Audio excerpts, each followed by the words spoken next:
Hello and welcome to another spring episode of Game On the Record, brought to you by Homer 9 & Sons, alongside Mike Bires. I'm Andrew Chiappazzi. We're here at Tiger Field in Beaver Falls, where the Beaver Falls baseball team is practicing today, one day after a great upset win over Quaker Valley. Later in the show, we'll talk to third baseman Dalton Cleckley. So, Mike, you take a look at this Beaver Falls team, and it's a team with some history. They have won 4 WPIAL championships, the last in 2010, but the last few years have been pretty lean. And a couple years ago, they hired Rich Rao to try and resuscitate this program. It's still been a little bit of a struggle. They've had 6 straight losing seasons, including this year, yet they make the playoffs. They upset number 3 Quaker Valley. You were at that game. How did this happen? How did the number 14 Tigers take care of Quaker Valley? First of all, AJ, it's pretty obvious that Rich Rao knows what he's doing here. I've known him for quite a long time. He's a very good baseball guy. He's been involved in baseball for a long, long time. His son, Richie, played at Blackhawk a couple years ago. He was on that team with Brendan McKay. He's a very organized, disciplinarian kind of guy. He appreciates the history of Beaver Falls sports, especially baseball. He's just a real detailed guy. And when I watched that game yesterday, there was no way that I could have believed this team was going into that game with a 6-9 record. Very organized, very disciplined. They played very well. They look like a team that can do some damage in the playoffs.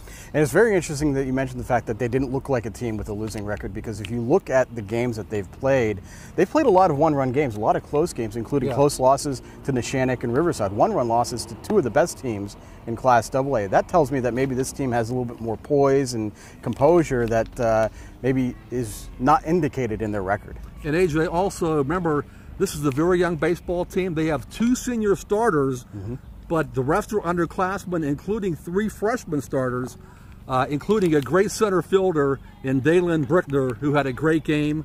And the number 9 hitter, as I mentioned in my story, Cameron Kern, who had a big hit in that game. He's a second baseman. So a very young team, but getting better and better every game.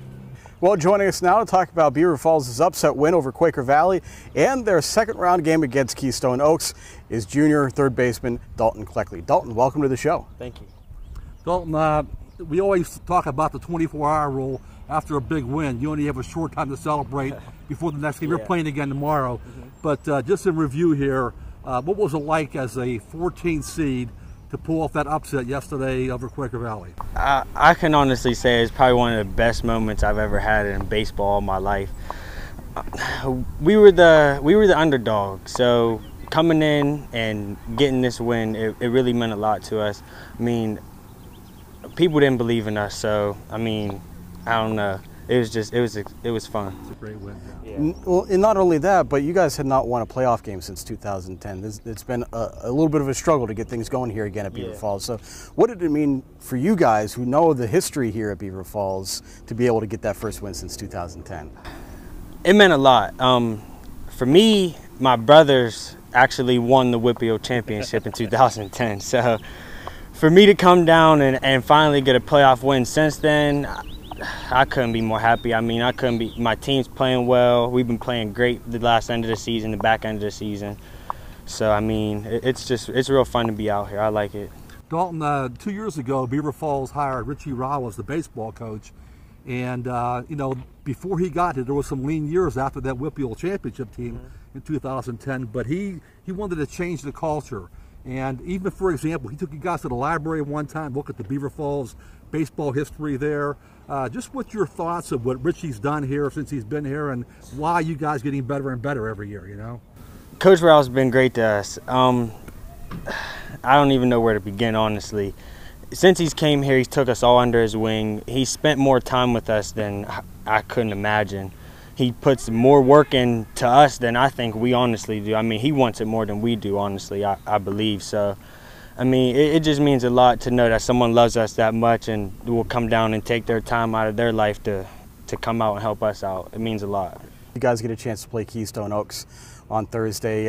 Any evaluation? It's obviously a quick turnaround, you know, just a couple of days in between games, but thoughts about playing the quarterfinal against Keystone Oaks? We just got to go out and play hard. I think we'll be fine. Our pitching's good. I think we're going to have good pitching tomorrow. We go out and play good baseball. We shouldn't have a problem at all.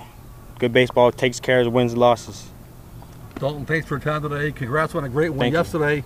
Good luck in the quarterfinals. Thank you. I appreciate it. Well, that does it for this edition of Game On the Record. You can check out our Facebook page for anything you might have missed all throughout the week. We have a bunch of baseball and softball games on Thursday, as well as the WPIAL Track and Field Championships. So join us at timesonline.com for stories, stats, videos, and more of all our local sports action. And of course, you can always follow us on Twitter with the account Time Scores for all the latest news and updates from those of us here at timesonline.com. For Mike Bires, I'm Andrew Chiappazzi. Goodbye from Tiger Field. We'll see you soon.